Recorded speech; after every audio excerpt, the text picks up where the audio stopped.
Celebrating 4 years of talk like you've never heard it before, this is GabNet, the Great American Broadcast Network. Talk like you've never heard it before is now talk like you've never seen it before. Alex Bennett's Ramble is now in video. Log on to Alex's Facebook page at facebook.com/abennett every Tuesday through Friday at 10 p.m. Eastern and experience the Citizen Panel like never before. We put a face to people like Phil, Patrick, Renee, Kevin, Tony, Jeff, Bree, Brian, and all of our regulars. And Alex is there too, in his PJs. Just be glad he isn't naked. You can be one of those people who gets seen and not just heard by calling into Skype. For more information on how to Skype us, just go to gabnet.net. You can dress any way you want, provided it's decent. GabNet is now not just talk and not just a pretty face. So why don't you add yours? This is an Internet Network news break. IP Pingsley reporting. Our top story, the Great American Broadcast Network, otherwise known as GabNet, is now a TuneIn partner. TuneIn, the world's largest audio network, has joined forces with GabNet, the world's most innovative talk network. GabNet's partnership with TuneIn means that listeners now have 3 main ways to listen to GabNet programming: gabnet.net, tunein.com, and the convenient TuneIn app for smartphones. To participate in the network's innovative citizen panels on GabNet programs, use Skype and type the handle GabNet Live, or call on your phone 347-352-0079. For more information on this network, its programs, and its hosts, log on to gabnet.net. That's gabnet.net. This has been an Internet Network news break. Reasons why you tune into GabNet. Here's reason number 9. Great celebrity guests. So how many years is this now with Teller? 43, and that's 43 continuous. You can try to say Keith Richards and Mick Jagger go longer, but they take 3, 4, 5 years off. You know, even when they're together, they take the time off. Continuous, you know, no more than 2 weeks working apart, I think. Wow. And like being waterboarded for 43 years. GabNet. Reasons to listen every day. Log on to gabnet.net for more. GabNet. It's talk like you've never heard it before.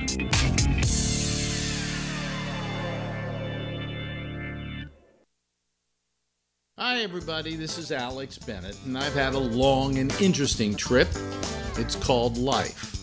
And for years, people have demanded that I write a book about it, and while I've been a writer, my main talent has always been that of a broadcaster. Over a year ago, I decided not to write the book, but using my best skill, I decided to tell it. It's called Life in the Passing Lane, and I described it as an audio biography. It's presented in 30-minute chapters, so it's easy to binge listen. And you can access it on the GabNet page by clicking on Life in the Passing Lane and going to a page with every single episode, plus some extras. If you want to access it on your mobile device, that's easy too. It's on iTunes. It's Life in the Passing Lane, an audio biography by me. I'm Alex Bennett. Celebrating 4 years of talk like you've never heard it before. This is GabNet, the Great American Broadcast Network.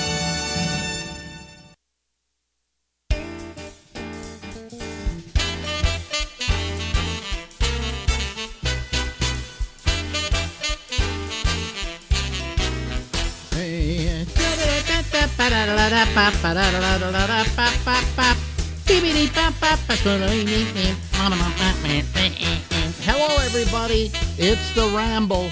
It goes until midnight Eastern Time here on the right coast of the United States. Yes, hi, everybody. How are you? Listen, I want to apologize for something last night, and then we will go into our presentation that's going to start off our program tonight. And I want to say that I have been working with a new control board here. I've had it for about a month, but I haven't really learned it. And I suddenly learned that I had an equalizer, and I kind of played with it a little bit. But an equalizer is something that makes things high and low, and you can shape the sound and so on, so that maybe you have more bass and more treble here and whatever. Anyway, what I didn't realize, there were a couple of things I didn't realize about this. Number one, the only people that are going to hear the equalizer are the people who watch the video. Those who listen to the audio won't hear it, and they won't literally will not see it. Okay, they're not going to see it because it's audio. But the audio version was just fine because it didn't go through the equalizer. But the audio for the video does. It also goes out to the people who call on Skype as well. What I didn't know is I don't hear the equalization in my ear because my ear is getting an entirely different signal. So last night when we did the Will Durst interview, when I recorded him, it was equalized. Not very good, okay, but it was equalized. When I played it on the air last night, it was being equalized a second time and sounded just ghastly. So I want to apologize for that. Now tonight I'm going to do a few things with the interview with Ronnie that I did under the same conditions. Only in this case, what I'm going to do is I'm going to tweak the knobs a little bit and try and make the sound a little better. But I'm not using the equalizer tonight. So what you're doing is you're hearing a completely unequalized audio. See, I've turned up my bass so I sound really good, you know, things like that. Anyway, so this is the equalized version of what I did with Ronnie yesterday, but is not equalized a second time. Do you get what I'm saying by what's going out on the video? For you people on the audio, everything's going to be just fine. Don't even worry about it. And while we're at it, let's get to that little discussion with Ronnie. Ladies and gentlemen, that stunning face you're seeing is the stunning Ronnie Bennett. If the names are the same, it's because we used to be married, then we weren't anymore, then we didn't talk for years, then we started talking, and now we're the best of friends again. Which is the way we started out, you know? That's true. That's true. We were just best friends, and then how many years ago? That was late 50s. Oh yeah, 1960. Well, I don't know. I always talk about you as somebody that I regret that I married because I ruined a perfect friendship. You know, I mean, really. A lot of people make that mistake. They take somebody who they really get along with and they have a real compatibility with, and they think that's maybe an excuse to get married. But I think the things that that are needed in a marriage are different than those that are needed in a friendship. Would you agree? I mean, you got to have friendship, but there's got to be more. I don't know. Maybe we just aren't any good at marriage. That could be. I've certainly proved that I'm not good at marriage. I mean, I'm on my 4th. I didn't know it was that. I thought 3. Oh, no. You were number 2. I remember that. And then there was number 3, Susan. Right, yes. And then there's number 4, Marjorie. Oh, my goodness. Yeah. Oh, my goodness. Yeah. I just never did it again. Probably be on the first time, to be on the safe side, I should probably refer to her as my future ex-wife. You know. But no, I've never been married. You know, there was a wonderful moment when I worked for Barbara Walters Specials. Yeah. We were interviewing, she was hardly ever interviewed in those days, Elizabeth Taylor. Mm-hmm. And we were doing it at, it's now gone, it burned down, but that western town out in New Mexico where they shot a lot of western movies back in those days. Mm-hmm. This was back in the 80s. So we go there and they're making one of those old westerns where you wear those, you know, the girls wear those big dresses with the big skirts and tucked in waists and all of that. And of course, I mean, she's Elizabeth Taylor, so of course she was 2 hours late for the interview. And one of the questions we'd done, because at that point she had been married, I don't know, 6 or 7 times, I think, maybe 8. Mm-hmm. And so the question was very, very simple from Barbara of, But Elizabeth, you've been married 8 times. And Elizabeth's answer was wonderful. She said, but Barbara, I married them all instead of just sleeping with them.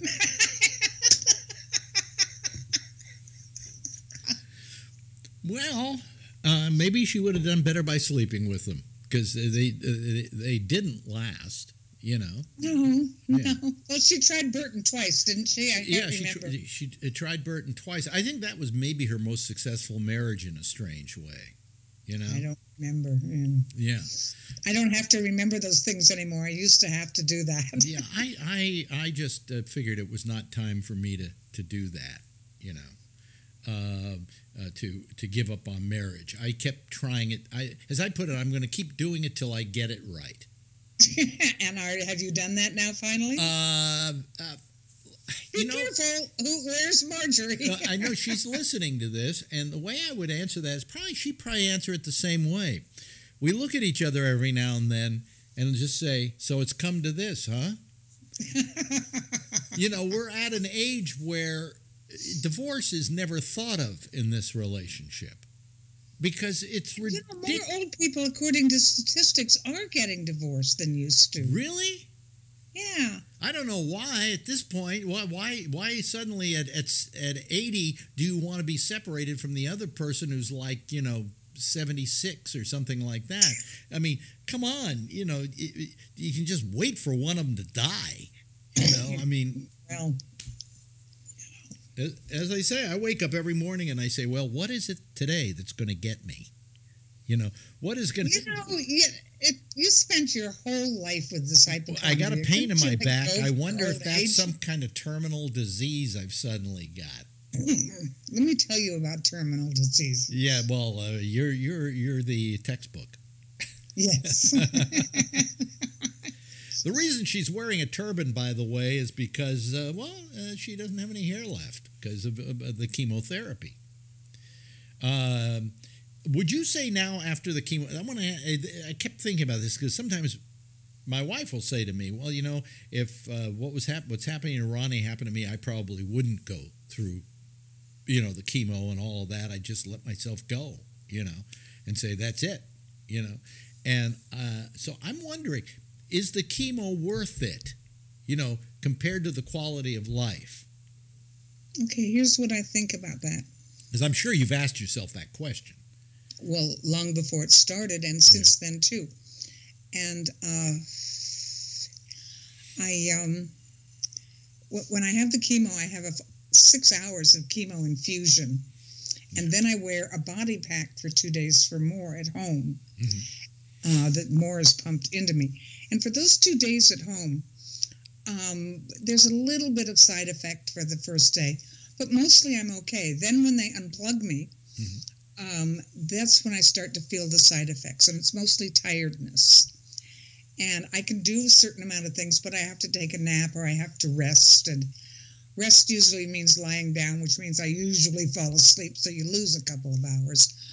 But if I have chemo, the infusion at the clinic on Thursdays, every other Thursday, and I'm pretty well back as much to normal as I've ever going to be by Tuesday, Monday or Tuesday. Mm-hmm. And that leaves me another 10 days of being pretty much okay. I mean, I'm not the girl I used to be.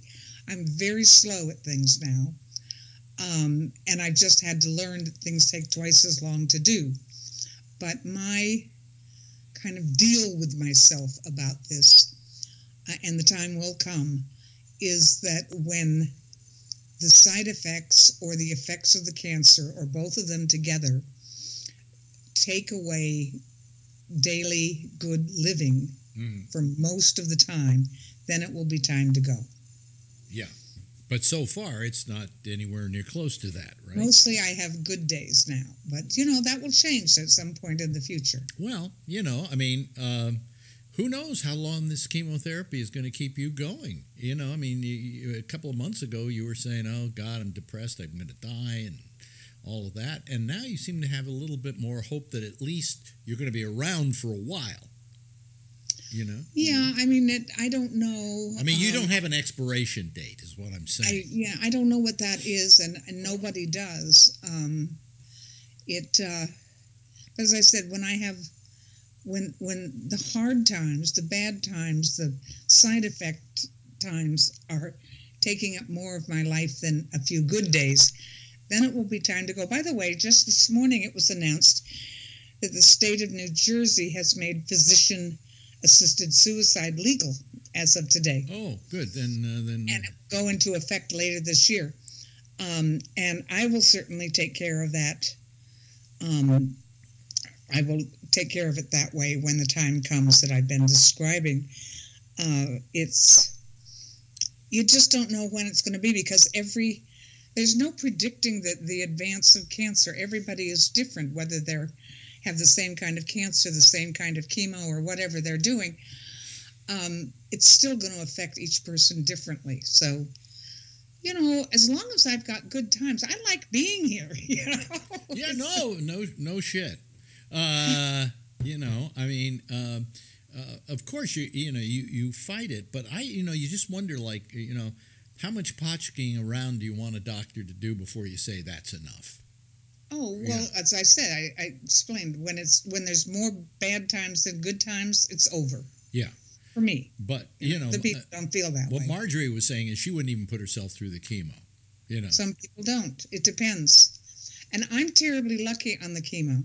This is a rough chemo. And a lot of people who are on it have a lot more and stronger side effects than I've had so far. And I don't know why that is. I just, thank God, I'll take it. I like this. I like it this way. You like it this way. Yeah. Yeah. It changes your life entirely. I mean, takes up, first of all, I'm only at half speed on everything, and that's never going to come back. And there are things like counting out pills and remembering to take them at the right times. That's really irritating. I'm not very good at that, and I have to put signs up and remind myself all over the place. It's very difficult because of my breathing problems. For something as simple I've done all my life is change the bed. It's really hard to do, and I have to stop and rest twice while I'm doing it. Do you do any things for exercise, like taking walks and things like that? Very, very short ones. It's very difficult for me to breathe, even at a slow pace. So I do, the best I can. Wow. Now, is the breathing from the chemo? The breathing is from the cancer. Okay. And possibly, because I smoked for so many years, right now they're doing some tests and thinking about treating me for COPD. Yeah. And so we're in the middle of figuring that stuff out. How long did you smoke? Because I know you started me smoking. I know. Do we have to go through that again? Oh, yeah, I'm going to remind you of that. Newports. I remember it was Newports. And I was so into it, I not only bought the Newports, I bought the Newport lighter. I had a Newport lighter that I lit my Newports with. I was a new smoker. And it was because you were a smoker. How long did you keep smoking? What do you want me to do? How long did you... I'm the one with COPD. I know. Well, how long did you smoke, though? I don't want to talk about that. Well, I mean, I'd like to know, because I'd like to see how much further than me. I only smoked for 20 years and then I quit. Oh, I smoked much longer than that. And let's move on. Do you think that the smoking might have anything to do with the cancer in your lung, or do you think it was more? Sure. Okay. Sure. All right. Yeah. I mean, it's not just your lungs. Cigarettes aren't good for anything. But you remember when we were teenagers, it was a very glamorous thing. Betty Davis smoking on the, and Joan Crawford and Betty Davis, and I said that, Betty Grable, all those movie stars when we were very young. All of the movies, they all smoked cigarettes, very sexy. And that's how we grew up.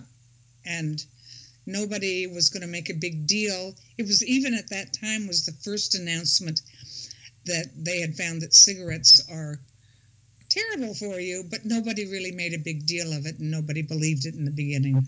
Wow. Yeah. I don't know.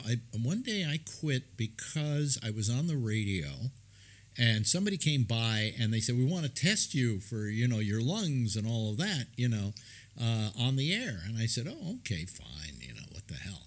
Now, like any smoker, you kind of believe nothing's happening bad to you because it's progressive. Because you're young and it doesn't show yet. You don't get the negative results of smoking for something like 20 years, okay? So they tested me, and my breathing was down. Mm-hmm. And I always said I would quit smoking whenever I was proven to me that something was going wrong. Mm-hmm. And so I did it. And I quit smoking. And I was delighted that I quit smoking. And I one day I just said, "That's it. I'm going to quit." I remember you and I quit it's not once. That easy for I remember everybody. you and I in Chicago. I think we quit, and it lasted for what, 3 weeks or 3 months or something like that. I remember the birth of kitties in Chicago. The birth of cats. Oh, yeah. But what I'm saying is, in Chicago, we quit smoking. I think for something like 3 days or something, 3 weeks, and I thought we had it made, and we had a cigarette to see if we had it made, and then we're smoking again. I think that you can't ever go back. At least I can't when you stop. I still, not very often, but a couple times a month, I still crave a cigarette. Especially when I'm trying to write and I'm not getting anywhere. It's time to stop and have a cigarette, Well, no, I never desire a cigarette, but here's how mindset I put myself into when I quit. I didn't say I'm going to see if I'm going to quit. I didn't say I'm going to quit, because then you're putting a barrier in front of you. But I said, I'm going to see how long I can go without smoking. And you're still here, huh? And I haven't smoked since then. And I think that's the way to approach it. Don't approach it like it's a wall you have to climb, but that it's just a little task. You want to say, how long can I go without smoking? And so far it's been, what was that, 1982 that I quit smoking. And you're still waiting to see if you can have another cigarette. Well, if tomorrow I found out I had something terminal and I was only going to live like 6 months or something like that, I think I'd start smoking again and try heroin. All the things that they said were terrible for you, I think I would go out and just try. I want to go out in a puff of smoke. That's what I want to do, right? I don't know. Well, what were you saying about the advantages of having a terminal disease is that there are certain things you feel don't bother you anymore. They're inconsequential. Oh, well, I'm never going to exercise again. Right. Every moment of it for God knows how many years. Yeah. Every morning of my life. I just you get up, it's a brand new day, and now you have to go do something that you can't stand. So I don't ever have to do that again. Yeah. I can eat anything I want. I need to keep my weight up. It doesn't matter what I eat. And when I complained to one of the oncology nurses that eating all this fat and protein is not how I've been eating for the last 15 years, and it's not very healthy, she said, Ronnie, keep your weight up. That the cancer will kill you long before the diet. Well, that's true. But I feel that I don't know. When I quit, I've always, me, I've always been dieting one way or another. Because I first found out, remember when you first met me, I was a really skinny kid. Almost to the point of scrawny. All right? Most people get thicker as we get older. And when we were in Houston, Texas, I hit, I think, 28. And I suddenly realized I had gained 15 pounds. And then I suddenly realized if I don't do something about it, I'm going to have a weight problem. And so for most of my life, I've been on some kind of a diet or another, except about a couple of years ago, we suddenly realized I was up to 250 pounds. What? Yes. 250 pounds. And I went on a diet, or 245, I think it was, when I was at the doctor. And you don't realize you've suddenly become enormous. Right?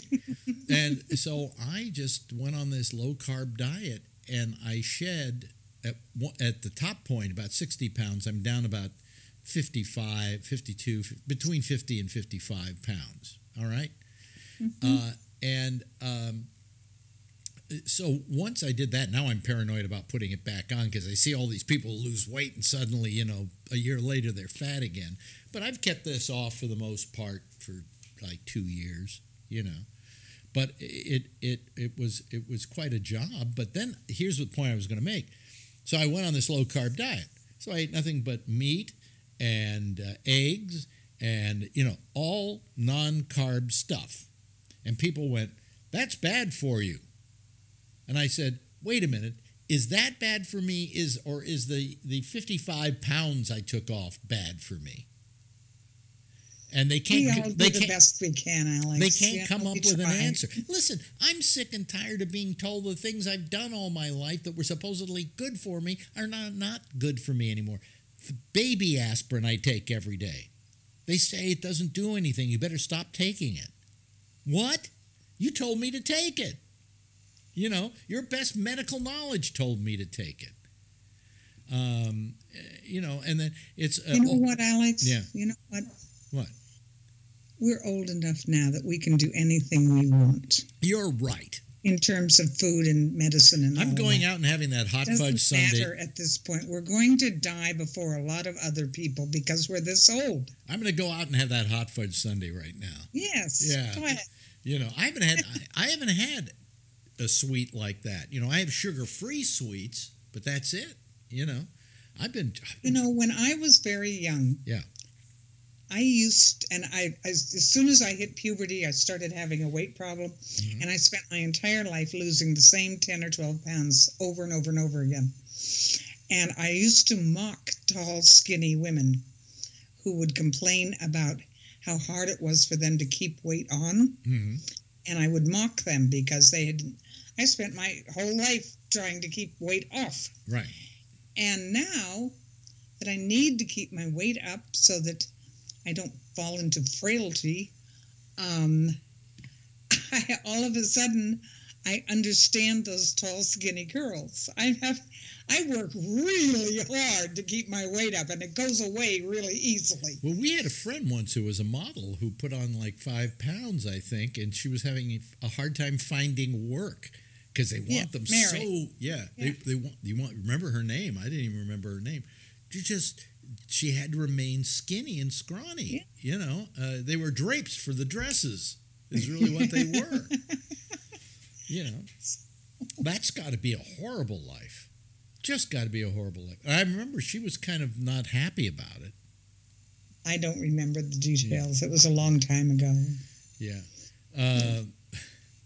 You know what I do remember? And I keep telling the story about we were living up in Riverdale. No, not Archie and Veronica's Riverdale, the other Riverdale, the one in New York.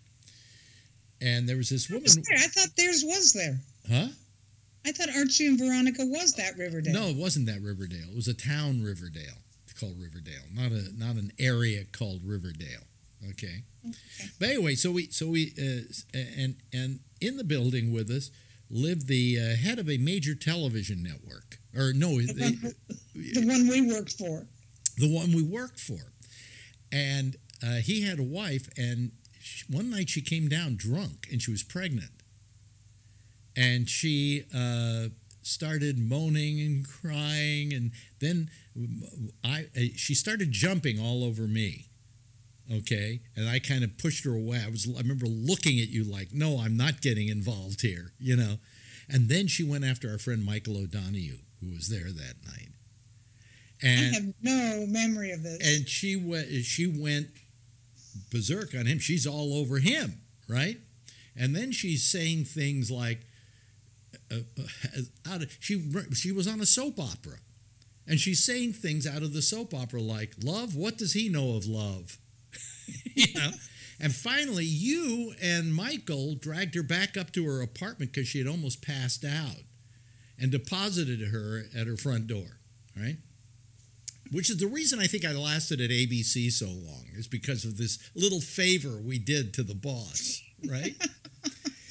But Michael O'Donoghue had spent his whole life writing parody, right, for Saturday Night Live and for the National Lampoon, said to me, Jesus, I thought all these years I was writing parody. Because this was like something out of a bad soap opera, So that's what I remember about Riverdale. I remember another kitty birth. Oh yeah, we had more cats because Well, I often had a joke about you. I said first she spayed one male cat, then you spayed another male cat, and I said I got rid of her before she got around to me. Did you really? But I think you don't spay a male cat. I think that. Castrate, neuter. Yeah, but you didn't spay any of the females. I don't have any memory of this outside of how many kitties. And that's what I hold against you then. Try and come back at it. If you can't remember. Do you remember when they got ringworm and we had to try to put the salve on them every day? Every cat, a whole passel of cats, I think 2 cats had kittens at about the same time, and they all came down with ringworm. And we had to make them take these ringworm pills, I think. And so it was like an assembly line where you take the cat, open their mouth, I'd throw the pill in, then you close the mouth, and then, of course, do the tickling of the throat so they would swallow. And then it's the next cat and the next. We had to do this for like 3 weeks. It was ridiculous. Well, that was our marriage, folks. Neutering, spaying, and giving pills for ringworm. That was it. Yeah, because the reason we had to cure them of the ringworm is there was no way we were going to get rid of these cats unless they were cured of ringworm, because they were all kittens. And then every time we go out somewhere, you'd ask whoever we were having dinner with, how would you like a kitty? Did I do that? Yes, and I remember once you said that at dinner with Abby Hoffman and Anita, his wife. You said, would you like a little kitty? And Abby, without even flinching, looked back at you and said, are they good to eat? Oh, jeez. You got a better memory than I. That's a great line. Well, I remember it because Abby always had this ability to get right to the core of your being. And when somebody says, do you want a cat? You know they love cats, so you go, are they good to eat? Hey, we've run out of, believe it or not, on this is a second pass for us. But I think it worked this time. At least I hope so. And I've had fun with this one. This has been a lot of fun. Yes. And the one we just recorded, which didn't complete recording, I may run anyway at some point and tell people it ends fast. But anyway. All right. Hey, it's called Time Goes By is her blog, timegoesby.net. And it's Ronnie Bennett, and it's Lake Oswego, and you're looking terrific. Thank you. Thank you. Celebrating 4 years of talk like you've never heard it before, this is GABNet, the Great American Broadcast Network. Okay, there she was, Ronnie Bennett. Oh, boy. Okay, all right. I'm having all kinds of little problems tonight. Like, for instance, my machine here says there is no internet connection, and yet the program is going out. Everybody getting it just fine? I imagine you are. Anyway, let me just close this down. I just wish the rest of you would do the show tonight instead of me. I had this problem yesterday with the sound on Will Durst because it was double equalized and it sounded just ghastly. And then I had to, make excuses for it at the top of the show tonight. In case you didn't know what I was talking about, really what happened was I did a interview, and it was equalized. You see, for the people who are watching the TV, you're listening to a signal I'm not hearing in my ear, okay? I'm hearing what is coming right off the board, if that makes any kind of sense. And so if I were to start equalizing this and put it so that it wasn't bypassing everything, I can't hear the equalization. So I didn't realize how badly stuff was being equalized when the thing was playing. So I know that doesn't sound like a hell of a lot to you, and you don't understand what the hell I'm talking about, but that was what went on, okay? Anyway, I'm sitting here now waiting for people to call. Also, I look down here, and I got a little thing on my, it says no internet on Network 3, but I'm not on Network 3, so I don't understand what that's all about. On Network 3, there's no internet. I don't understand it. The picture's going out okay tonight, isn't it, Charlie? Yeah, it's fine. Yeah, it's going out just fine. So apparently I do have an internet connection, whatever that means. I don't understand it. Doesn't make sense to me. Anyway, it's all starting to be a big mystery to me, and not an easy mystery to solve, a vexing mystery. And then last night, every night I have some kind of problem when I get off the air. And that causes me no end of grief. So, anyway, hi there. How you doing? Pretty good. Yeah, couldn't get to sleep last night. Well, when you have problems and you're trying to solve them, and then all of a sudden now it's time to go to bed, you're not going to bed. So then you have to take a pill or something to put you to sleep, and that's the way it's been almost every night. I'm sick and tired of putting out technical fires. And I have no idea why this thing says I have no internet connection on this computer, even though you guys are getting me through this computer. So I must have an internet connection, so I'm going to pay no attention to it. Anyway, then I'll try to fix it later, and that will fuck up the whole thing, and then I'll be up all night again. So it's driving me nuts. Gremlins in the machine. Ghosts in the machine, they say. And I'm sure the audio of the show is, for most people who are not listening to the audio on, if you're listening to audio on the internet, that's one separate feed, okay? And that's why it sounded good. If you listen to the audio-only version of this show last night, except for the first half hour, it sounded terrific. But the rest of but if you watched it on video, it was terrible. And on top of that, the rest of the show didn't sound that good either, and it's probably been that way for about a week. So finally, I have now fixed it so that everything is fine. Does it sound good to you, Phil? Yeah, it sounds fine. Yeah.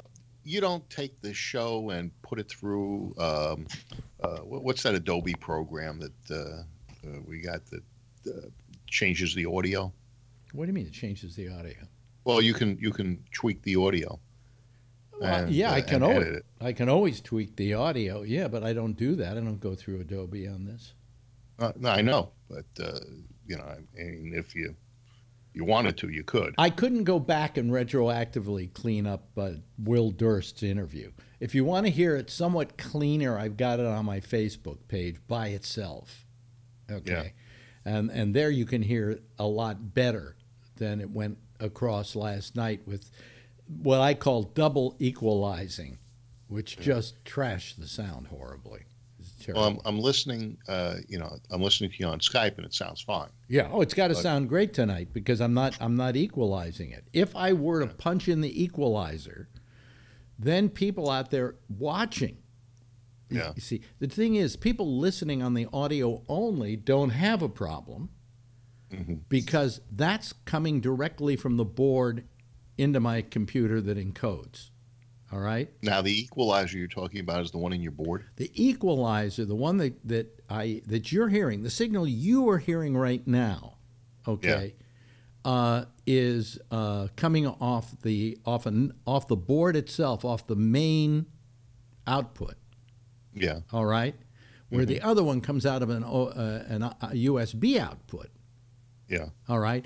And one is clean, and the other one I can put through the equalizer. I can put through a lot of different things, but I choose not to. Who the hell is that? Brian. Oh, it's somebody calling from an earlier show. Yeah, no, that's not the way you call us. Yeah, you got to have a fresh connection. You have to have a fresh connection. You understand, folks? Fresh connection. Let me see here. Yeah. So anyway, I think it's Brian Neary that's calling. Brian it says incoming call from Brian Neary. Really, Brian Neary? Yeah. Who's Brian Neary? It's the friend of mine who called the other night. The new guy. Oh, I see. Well, he's not doing it right. Yeah. Yeah. Anyway, so I mean, in fact, let me do something with your sound because I want to have you guys sound better. I had to tweak this in order for Ronnie to sound better, but now I've got you sounding better. All right. Yeah. See, folks, you can hear that. There's a lot more bass and all of that. What was I going to say? No, so you know, if it isn't one thing, it's fucking another here. Yeah. What happened last night? No, it was that the interview with Durst sounded terrible because I had done him with the equalizer on, and I couldn't hear that the equalizer was on because my earphones don't go through the main mix. My earphones go to whatever, I don't know, goes out to the board gives you. Yeah, whatever the board gives me. And so I couldn't hear that was happening. So I was recording him equalized and badly equalized. I mean, I just had these things askew. I wasn't even paying attention to them. And then when I played it back on the air on the video, because the video uses that same signal, it was double equalized. And that's why it sounded so shitty. And why the rest of the show didn't sound so great either, but it sounded especially shitty. So. What parts didn't sound great? Mine? No, you know, the talking part was okay. We did all right last night, you know. Well, we won't sing. Nobody will sing. Nobody will sing tonight. Nobody will sing. But it's just, you know, if it isn't one thing, it's another. I'm getting to the point where I just go, oh, God, you know? Yeah, well, you've made it pretty complicated because you keep adding features. Yeah. And, you know, rather than the original, which was Skype, and it just was audio. Like, I really don't understand this board. I mean, there's just so much stuff in it, and that's one of the things I didn't realize, that the signal you guys are getting, I mean, if I wanted to, I could kind of show people what I mean, is that if, let me turn up all the stuff on the equalizer, turn it up and do a few things down. Now, if I punch in the equalizer, I can't hear the difference, but you. See what I'm talking about? See what overmodulated. And people heard that if they were watching the video just now. All of a sudden, the audio got worse, and that's what it was. And so I will never use the equalizer again. No, you don't have. I think what's happening is you had two things coming in. It was overmodulating. With my board, I can actually control it on my computer. And I can get a lot more stuff. Good, have fun. I can't afford that fucking board. You may have all of those features and just not realize it's a downloadable program. No. So if you go to the website, I'm saying Mackey's no, website, Phil. No, there's no computer.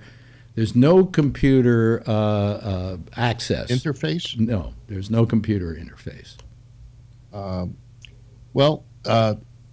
And you know something? I don't care. You know. Well, but you can control. I just want. That you can't. No, I don't want to. I don't care about the equalizer. I really don't. You know. It was a good show. That doesn't. No, the show sucked last night. Oh yeah. I like the equalizer. But all I'm saying is that I have no use for the equalizer. I'm not doing music, so I don't care about that. And if I do some audio and I do need to equalize it, I can go through Adobe and equalize it in whatever way I want. But live, I just want a good, nice, pure sound going out, and that's all I care about. With my old board was perfect, except that when I got this new machine, I really needed to be able to do that kind of input. Here comes your friend again. Yeah. Let me go get my phone from the other room, and I'll write him. I'll be right back. Write him and tell him that he can't do it that way. I gotta get the other phone. All right.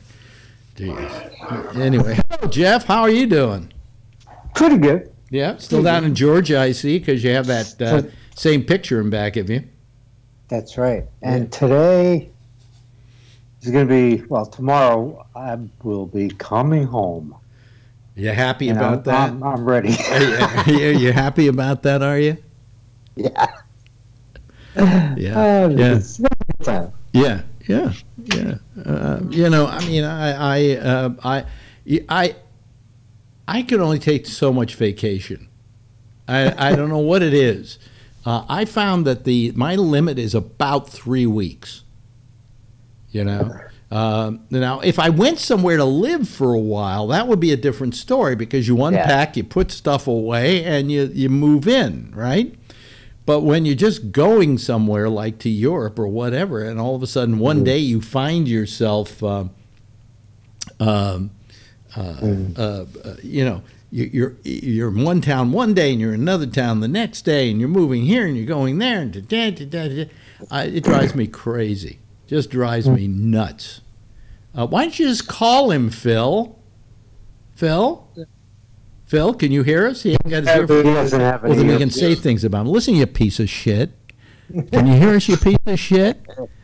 You fat fuck. Come on, you piece of shit. Oh, hi. Yeah, we were just talking about you, Phil. I gave him the thing. I told him he needed to use a fresh Skype connection, not from history, use contacts. Yeah. He says okay. He gives me the thumbs up. Yeah.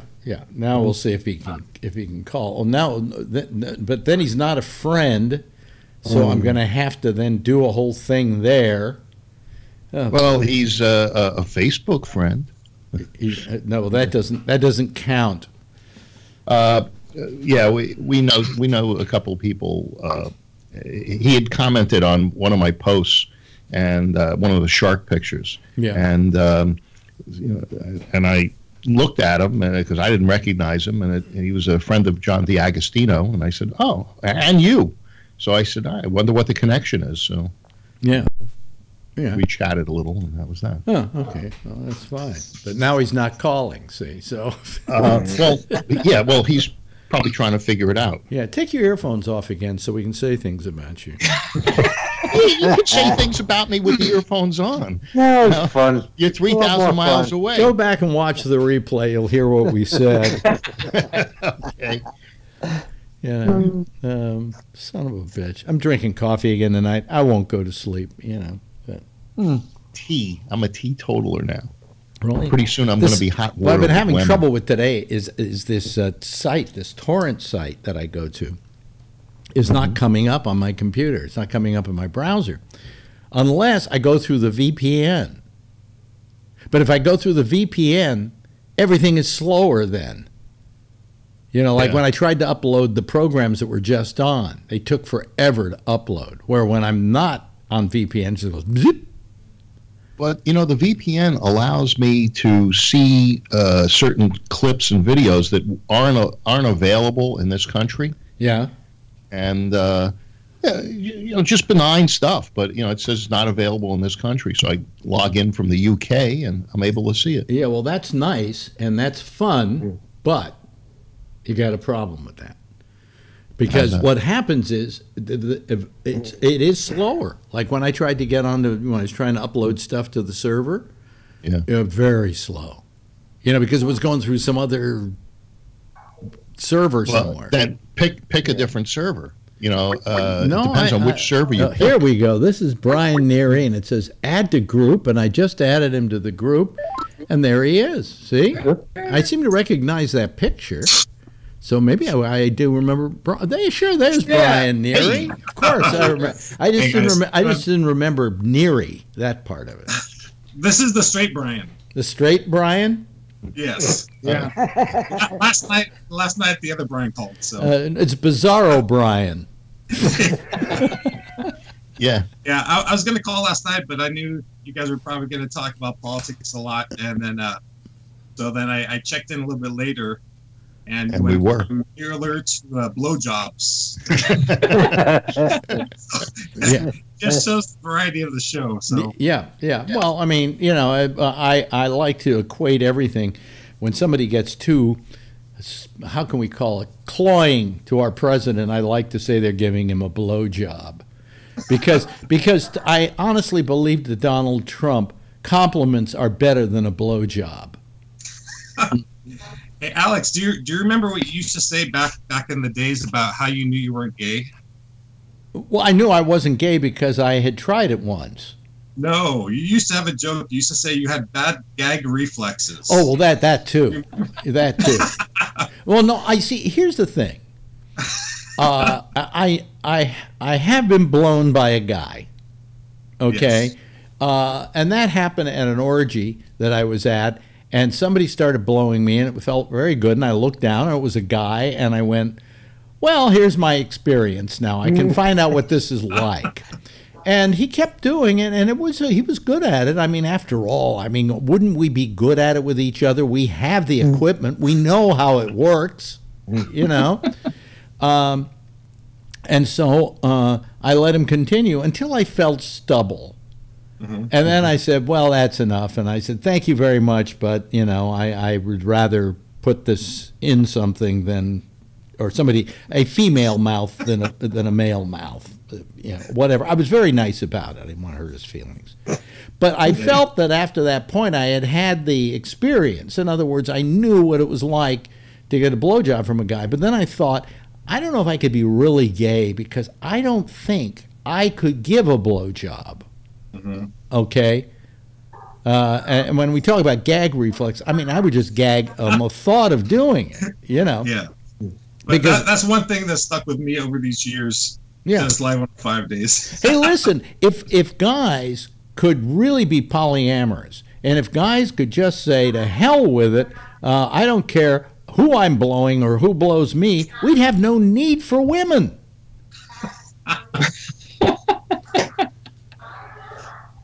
You know? There's a joke. It's if women didn't have a pussy, there'd be a bounty on them. I heard that one. I never liked that. That's sexist. Of course it is. What I said wasn't sexist. As far as you're concerned. What I said is absolutely true. You know. And what's the dog joke? Or I got a better thought about that. If guys could actually have sex with other guys and enjoy it and not feel any guilt about it or feel, you know, hey, I'm gay or whatever, then women, I think, would be a lot nicer to us. Because to begin with, there'd be more competition. You know what I'm saying? So. That's why they invented vibrators. Is that why they invented vibrators? Yeah, for women, so they have to deal with men. Yeah, well, you know, I was thinking about it the other day. I was thinking about love. You know, I mean, how many times in your life have you truly fallen in love? And I can't tell you how many times I've felt like I was in love. That I had that wonderful romantic inclination that, oh my God, I love her. Okay? Now, sometimes that was, you know, disappeared after the first night with them. You know, I mean, I remember one woman that I went with. She was, I can't remember what she did for a living, but we had this romantic relationship that started out just being like I met her 2 days before she was supposed to go back to California. And so we made the best of those 2 nights. All right? And then the day she was supposed to go back to California, I went to a doctor's appointment. But she knew I was going to. And when I came out of the doctor's appointment, I said to her, wow, what are you doing here? And because she was there. And Didn't she said, I meet her? No, you never met in your apartment in New York? I don't think so. It's the one who was on the album with you. No, that was Naomi. She was a cunt. Naomi Page. She was a cunt. Anyway, she was going to Boston in 2 days. Well, that was another situation like that. And had she never come back, it would have been one of the greatest nights of my life. But it turned into one of the worst things that ever happened to me. This girl was beyond sexy. She was so pretty. Definitely. I don't know if she was pretty, but she was sexy. Yeah, she had that. She was that blonde kind of, free spirit and great body. Yeah. Oh, well, that's another story. But let me finish this story first. So this woman says, I decided I didn't want to go back to California yet. I want to be here with you. And we went back to my place, and the love making was wonderful. And it was just everything about her just absolutely oozed love, and my feeling towards her oozed love. And it was a couple of days later, and she's on my floor looking through a bunch of record albums that I had. And I looked at her, and I thought to myself, you know what? I can't stand her. So that's what I'm talking about. But love sometimes is short-lived, and sometimes it goes on forever, right? Naomi was a perfect example. I met her at a recording that we did at WPLJ. There was a concert. We recorded these concerts and did them live. And then they were recorded by their record companies, and they would put them out as records. I think this... Were those the ones in the park? It might have... No. It might have been the Allman Brothers. We did it in a regular studio, okay? And I saw this woman across the room. And she was stunning. Blonde. I'm not really a big blonde fan, but she was blonde, and she was... there was just something that oozed sensuality about her. And I just went, wow, I wish I could go out with her. But, you know, what does she want with a guy like me? The next day I'm home, the phone rings. She says, hi, my name is Naomi. I don't know if you remember me, but I was at the recording last night. I said, which one were you? She says, oh, I was the blonde one wearing the big furry coat. And I went, it's her. This is the woman I have the hots for. She said, yeah, I saw you, and I really wanted to get to know you better.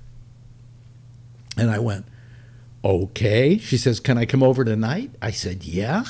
She comes over, and she walks in with 2 suitcases. Now, you know, you don't start off your first date by walking in with 2 suitcases and a guy. And she said, oh, my friend's just helping me with the suitcases. I said, what are the suitcases for? Like, you know, I'm sorry, I want to get to know you before I ask you to move in with me. She said, oh, no, tomorrow I'm moving to Boston.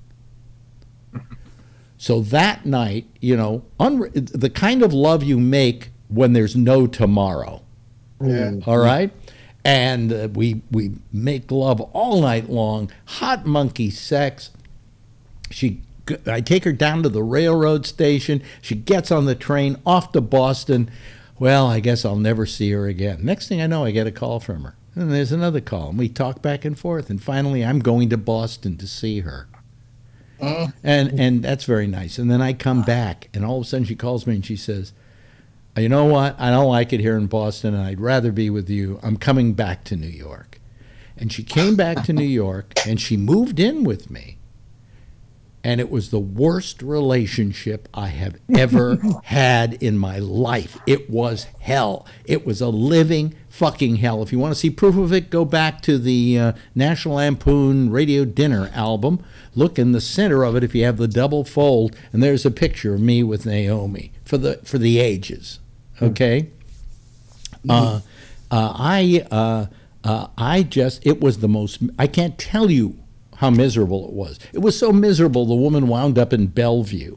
Okay? This is how miserable the relationship I remember at 6 or 7 in the morning when we went back to the apartment, she was yelling out the window at the taxi noises. And, you know, the cars. Yeah. And, yeah. But she makes great eggs. I can't remember, to tell you the goddamn truth. You know, it's if I was in the room and Naomi was in the room, I'm sure you'd only remember Naomi. The particulars of that relationship I prefer to forget. You know, all I do remember is there were moments, the real high moments. You know, but it turned out to be so horrible that had she never come back from Boston, it would have been the best thing that ever happened to me in my life. And I'd be sitting here saying to all of you, you want to know the best night I ever had in my life with a woman?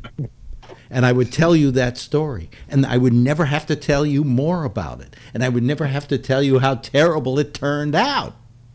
Okay? So, you Alex, know. Was there, I remember another story back in the days. He was talking about another girl from National Lampoon, I think. One of those girls, the big girls. Oh, well, that was that. You actually got with her because you complimented her ass, right? Yes, that was. I'm trying to remember her name now, but if everybody remembers the photo funnies in the National Lampoon, there was always this woman who was, you know, huge, well endowed. Absolutely. I'm trying to remember what her name was now. I used to always remember her name, and we had an affair for a while. You know, and the way it started, you're absolutely right. You remember the story. She came by, I think, maybe I was at Screw Magazine, and she dropped by or something, and I said to her, boy, you got a nice ass. You know, which today would get me thrown out of the broadcasting business. But you know, back then you could say it. I said, "You have a really nice ass." When she had these enormous tits, and when she walked into a room, that's all you looked at. In fact, that's all you could see. I often said that she walked into my apartment, and the tits came in about 5 minutes before she did. So the augmenting, what size did they end up being? Did you know? They weren't augmented. Those weren't augmented. Those were natural? Those were natural. Oh, yeah. When I mentioned that when I had sex with her, it was like two B-52 bombers coming down at me, you know. And it wasn't on a fat frame either. That was the other part about it. If you ever get a chance, go back and look up Photo Funnies. I'm trying to remember her name now. Jeez almighty. I can't remember them. I'll look up her name. If I look about big bosom girl and Photo Funnies. Wait a minute. Hold on a second. Woman with big boobs. Woman with the stories you remember from 30 years ago, I guess, right? Boobs. Oops. Boobs. National Lampoon. Photo Funnies. I'll just throw that in. It was Photo Funnies. I think it was Phuniies. Okay, let me see here. Photo Funnies are back. Boob memes. Danielle. That was her name. Danielle. Here it is. Danielle, National. Here she is. Oh, there. I don't know if you can see in back of me, folks, but that was her right there. Yeah, we can't see the screen. Only part of it. Just off the screen. Yeah, her name was Danielle. Yep.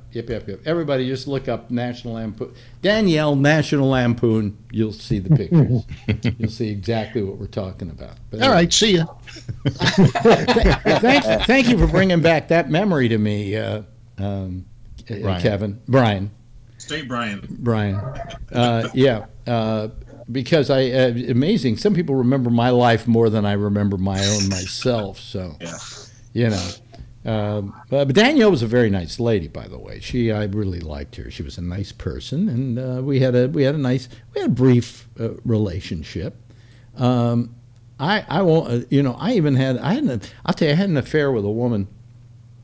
I don't want to particularize this because then it might get back to her, and I don't want her to have somebody telling a story that she doesn't want to have told. But you know how they use a lot of women as announcers on these award shows? Well, she is one of those women. And I had an ongoing relationship with her for about a month. She came into town to work at the radio station I was working at. And actually the boss brought her in because he came in from Chicago. And I guess for his own amusement. And somehow we kept getting together at the hotel. She went off at 10 o'clock at night. I went on at 2 in the morning, and between 10 and 2, we did what we called the such and so-and-so show, the two of us, you know.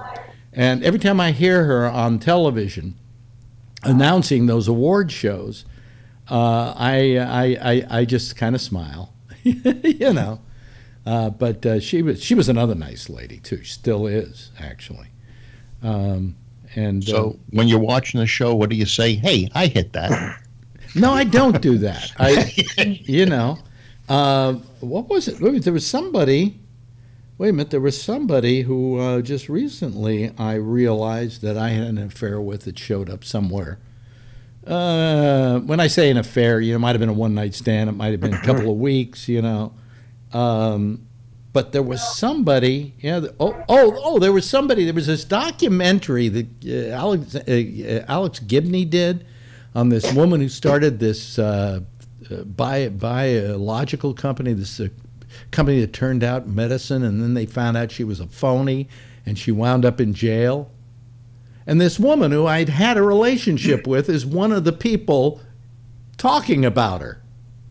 Oh, yeah. Was that the one where they tested the blood and? I can't. Theranos. Huh? Is that Theranos? Theranos, they just did the documentary.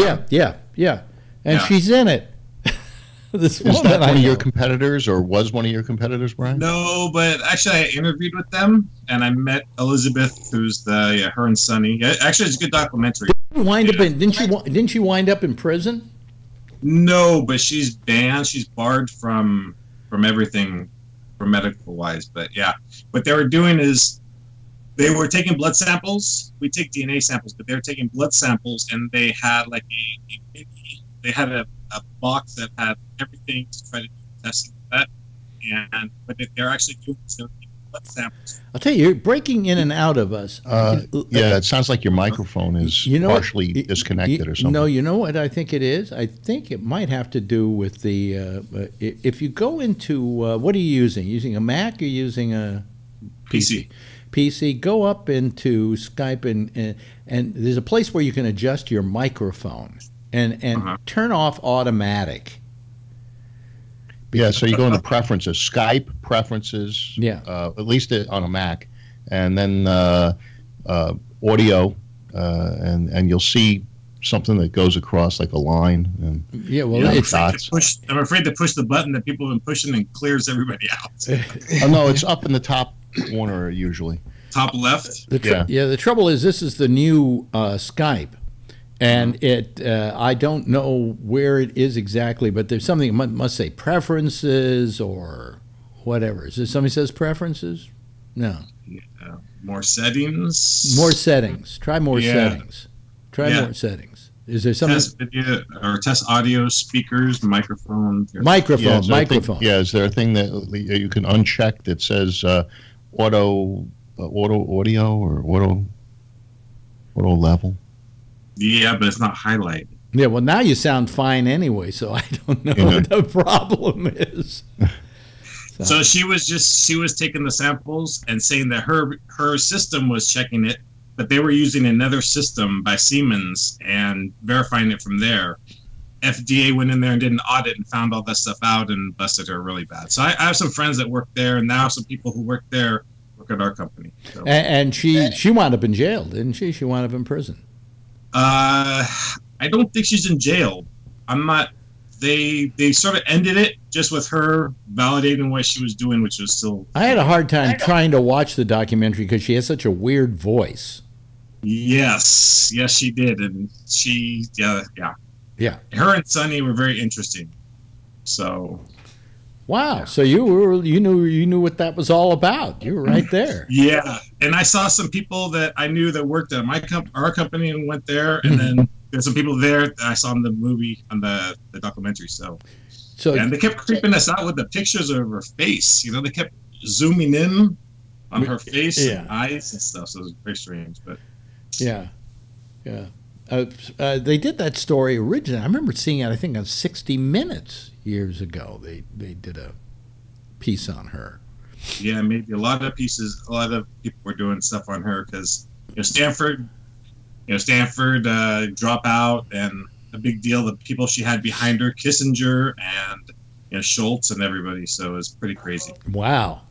Ed Schultz was part of it, huh? No, I'm just kidding. Not Ed.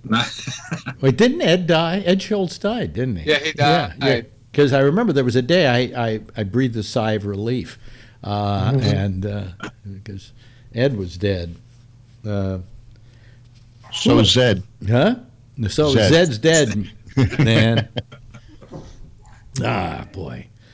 But no. So thank you for knowing more about my life than I know about my own life. It's just those things that stuck in my head. So when I was younger, coming out of high school. Where were you? You were here in New York, right? No, San Jose. San Jose. Oh, okay. All right. So how did you know about the National Lampoon lady? Did I talk about her on the radio in San Francisco? Oh, I did. Oh, okay. Yes. So out of high school, I actually worked with Ansel Adams' daughter. And her granddaughter was taking over the company, doing all the prints and cards and posters. Mm-hmm. And that's at our company there. We used to. By the way, in case people don't know, let's tell people Ansel Adams, maybe I'd say the greatest photographer, nature photographer ever. ever. He invented the zone system. Yeah. Especially then because you didn't have filters or anything. So a lot of stories I heard from his daughter, and so we used to blast Live 105, and especially in the morning listening to you. So her granddaughter, his granddaughter, we're about the same age. We used to go to the breakfast with Bennett's, and so she was a big fan. So her being my boss, it was very easy to disappear on a Friday to go see you. So. Okay. A lot of fun back then. Yeah. So. Yeah. But I was going to say, but you then ruined it, Phil. I was going to say, did the two of you ever get zoned out? See, because there was a thing called the zone method that Ansel Adams Zone used. system, yeah. Zone system. Before there was breakfast with Bennett's, I used to go to breakfast with Bennett, and we'd go to the bagel place, and whoever was on the air that day at Camel. Yeah. And what's his name that owned the bagel place? He used to comp it all the time. Yeah, well, no, I had a deal there where he would comp anybody I brought in.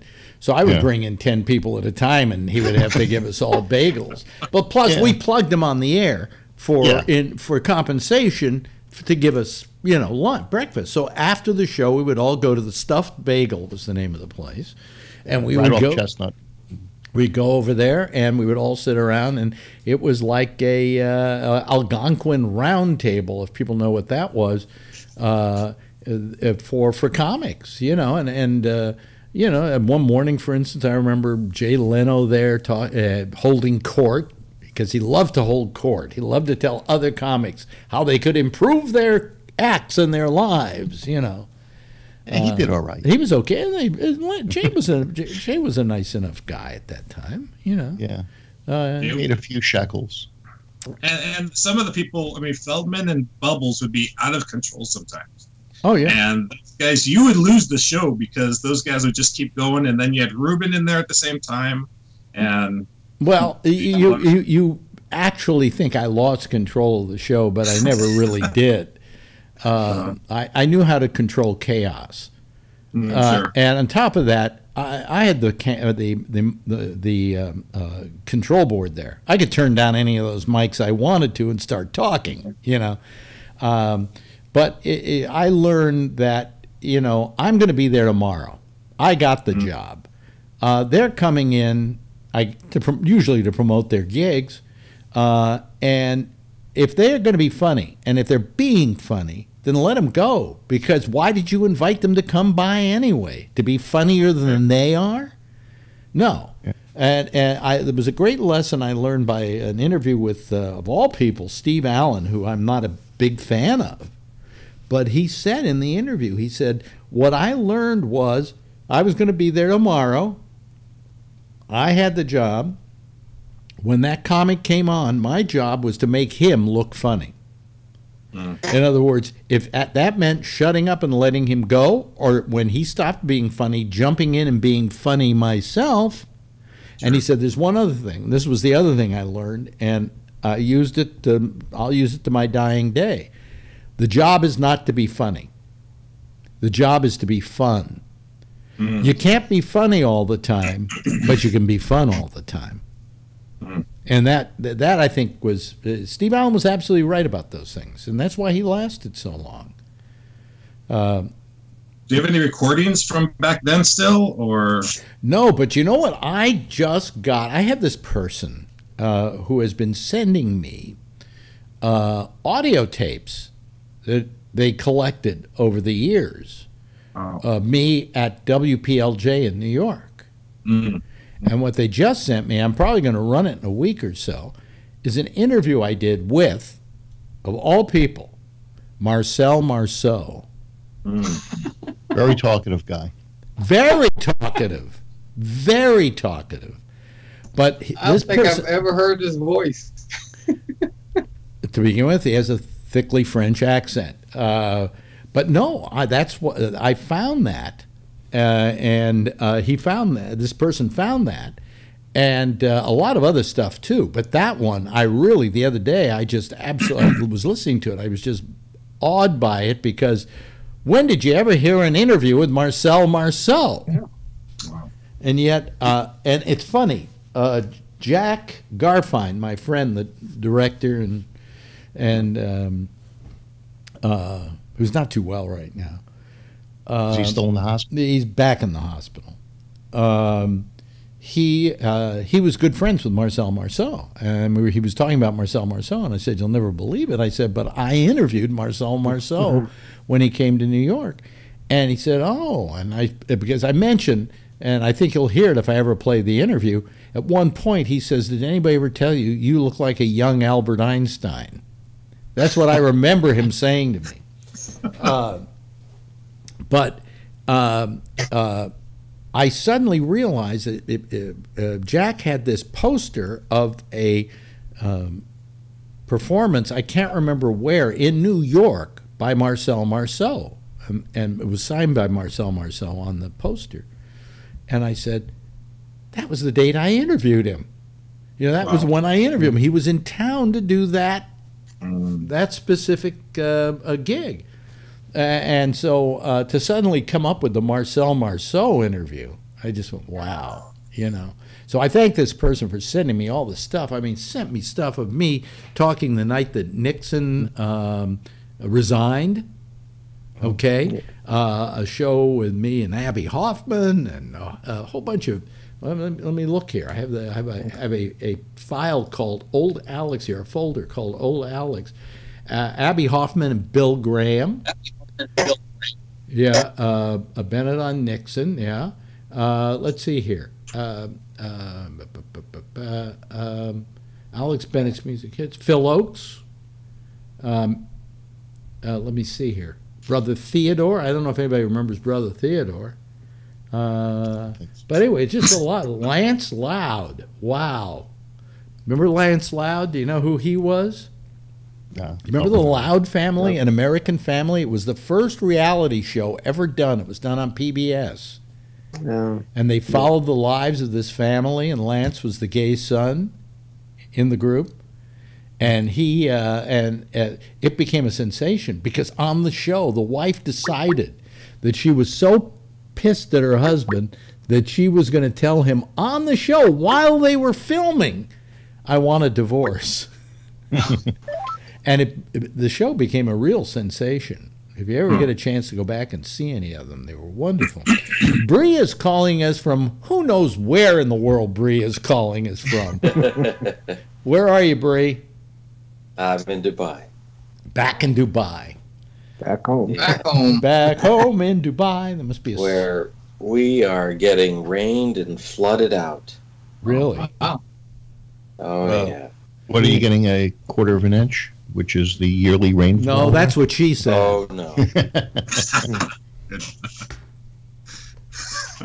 Does it rain a lot there? Or? Yeah. It's historically, no, but in the last 3 years, yes. I mean, I've literally seen it change. Yeah.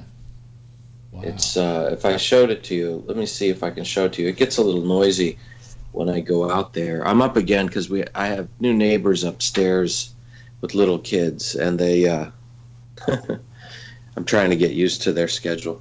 Alex wanted them to move above you so you'd call in more.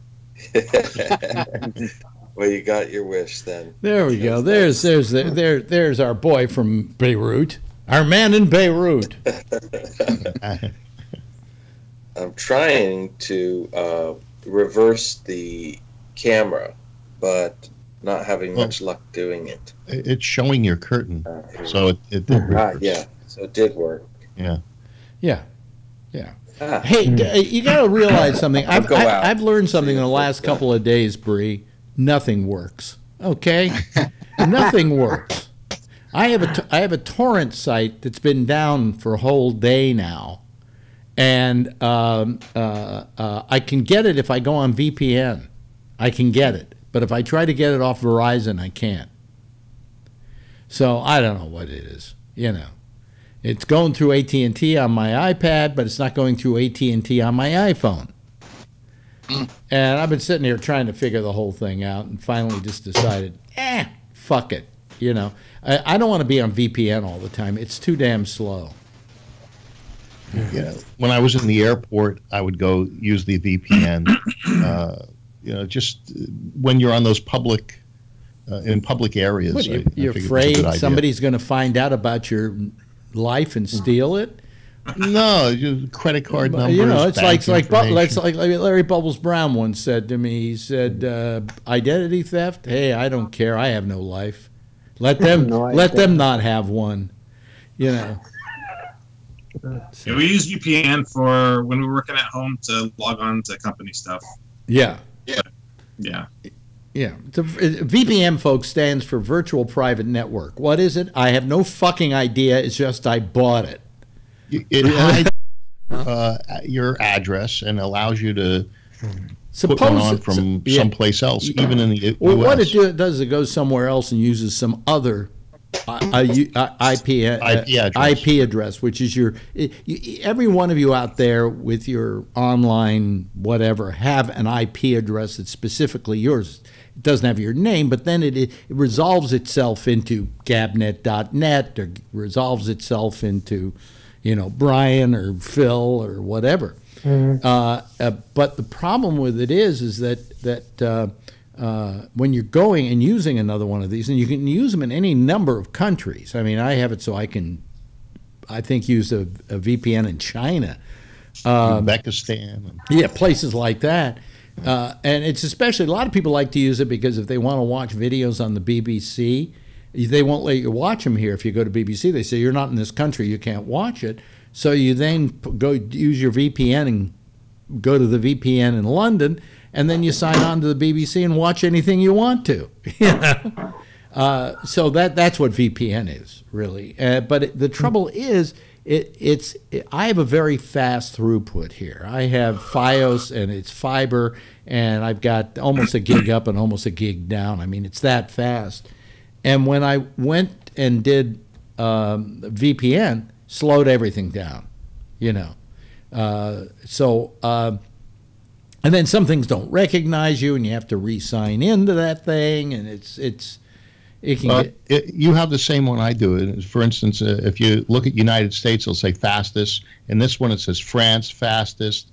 There's another France. Do you got? Do you have Nord? Fastest. You have Nord? Nord? Yeah, Nord VPN. Yeah.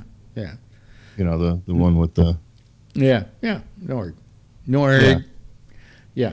So, but I mean, so anyway, I have this torrent site I use, and the thing's been down at least coming here, and they say they're having problems, but I didn't know they had problems that were specific to one area but not to another.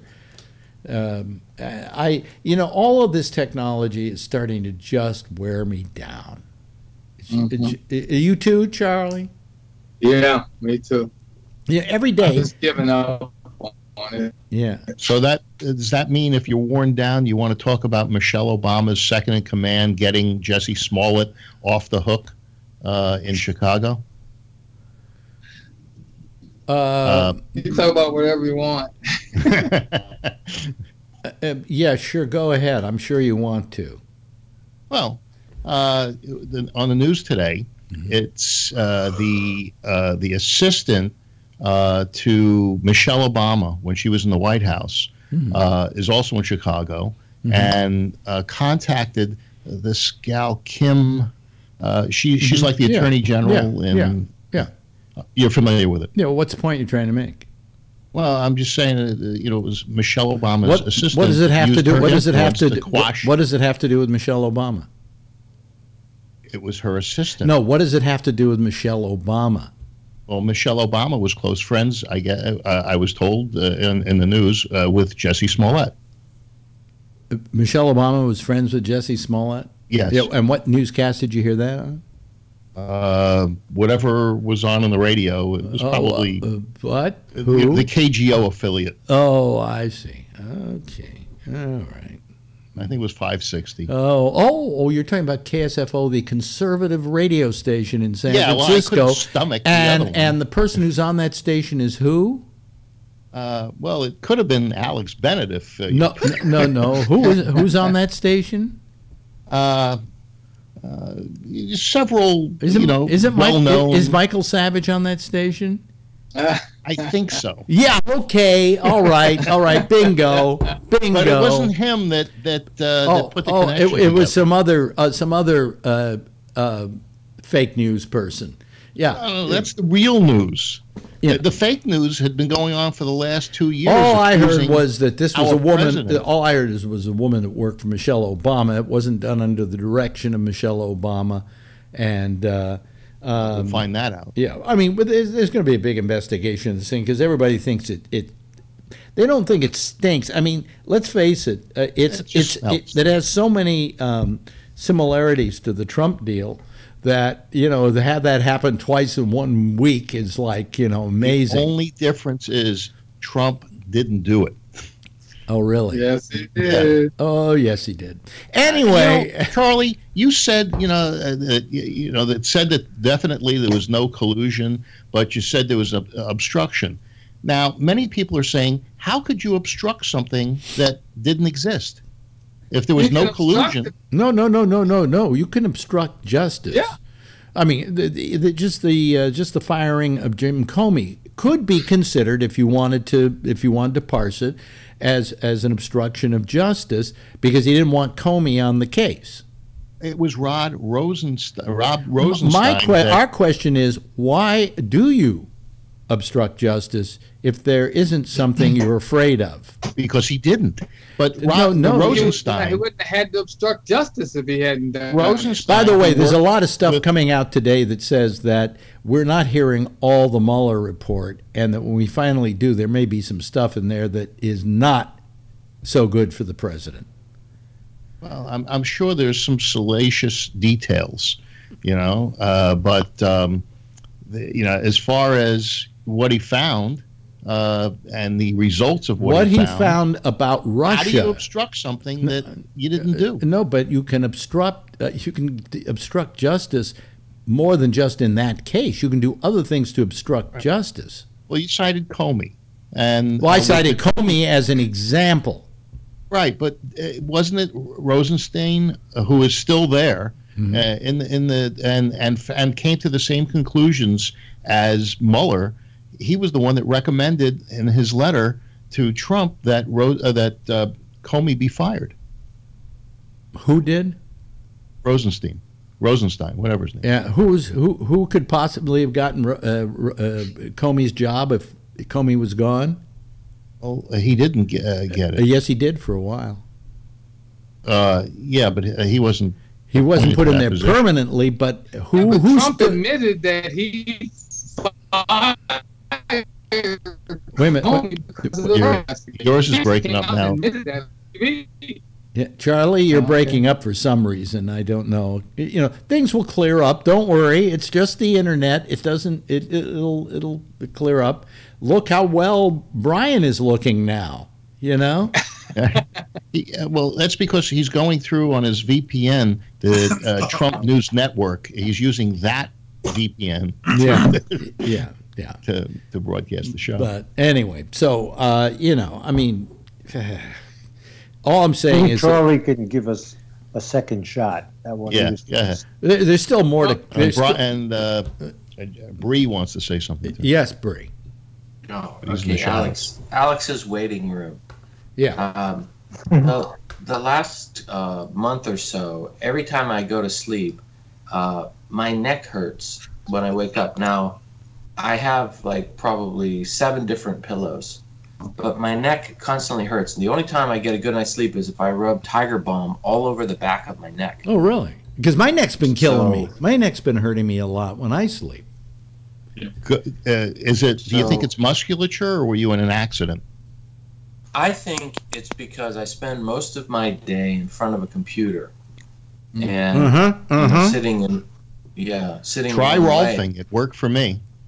What's that? I went to a Rolfer. It's very, very deep massage. It's extremely painful while they're doing it. Well, you know what I do? I take an ibuprofen at night because what happens is I have a tendency to crick my head on the pillow. And and plus, when I get through with this show, Phil has been such a pain in the neck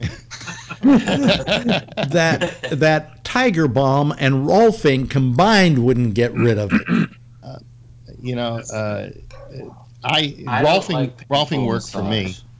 It's not massage. It works. It was worth the price of admission. The ever sensitive Scott Boddicker writes, "Nobody cares, Bree." Oh, Bree, do you have a cervical pillow?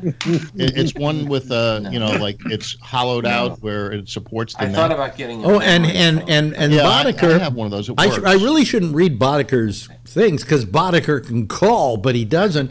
Boddicker writes, "Phil is a dotard." You don't care about it. How many times do we talk about things that people don't care about Right. every day? Right. That's what this whole show is about. But Scott says Phil is a dotard. Dotard. What does that mean? And then he just wrote, Phil is a Rolfing dotard. Oh. Oh. Well, Scott, have another drink. Same thing with me. Neck hurts a lot, and then I got 3 small pillows, and I keep changing pillows all the time. I got 3 pillows. My head sort of angles not into the pillow, but out a little bit, and then I've been fine. Yeah. Who is that? That picture? So, Alex, Wait a minute. Occasionally I show you the people who are trying to message me. I think I got a picture. I think I got a picture of that woman myself. If you buy a new wallet, that's the picture that comes in it. Yeah. Yeah, right. Yeah. Oh, yeah. Facebook friend. Yeah. They all want to be your friends. You know why? Because they find you hot, Bree. I know. They're probably some guy in a Russian prison working his computer trying to get you to give him money. I never even make friends out of them because then they start messaging you. You know? Yeah. Me make friends with you. You know. No, these are real people. Well, no, I'm sure they were. They are real people on Facebook too, but they are also hookers. Yeah, probably. Yeah, probably. It's some 350-pound woman with that picture. Yeah. Well, I want to tell you something that's a little interesting here, and that is that we get Dubai is kind of like Manhattan in a way, or New York was viewed when I lived in Pittsburgh. People always thought well, I can always go to New York because I'll get a job there, and I can make it there. And so everybody at some point in time thinks they got to move to New York or LA, right? So that is the same for Dubai in this region, much in the same way that it's Singapore and Southeast Asia. So anyway, you get a lot of, in New York or LA, you get a lot of, look, Nicolas Cage married, I think he's marrying again, but remember he married several years ago to the Korean waitress, right? So, okay, so if you understand that, then you would sort of understand Dubai. You have a lot of waitresses, but they don't even get a job waitressing. So they come here and they have 3 months in which to find a job, any job, some kind of job. And during that time, I've noticed that that there are some who are looking for free rent, and they're looking for somebody who can take them to dinner or to a movie. And, it's as simple as that. Now, some of them do still have their dignity, their pride, and, they'll go out to dinner, they'll go to a movie, but they won't do more. But then there are those who want the free rent and will go and do anything. So I just in Dubai, don't they arrest women who do that kind of stuff? What isn't there a hooking? Yeah, definitely, but sort of escort type thing. By the way, here I'll show you guys. There's Danielle. Who's that? That's Danielle. He was talking about her the other. Can you see her earlier? That was Danielle from the Photo Funnies. It's a gray area. Yeah. To some degree, it's a gray area. Now, I don't know if I show it to the audience. You're not allowed to look up Photo Funnies, folks. You'll see them. You'll see them. You're not allowed to go back to their room or whatever. That's you're right. That is illegal. Yeah. But going out to dinner or a movie is not, is not a. You think I'm going to spend $1,000 taking a woman out to dinner and a movie just so I can shake her hand good night? Yeah. Yeah.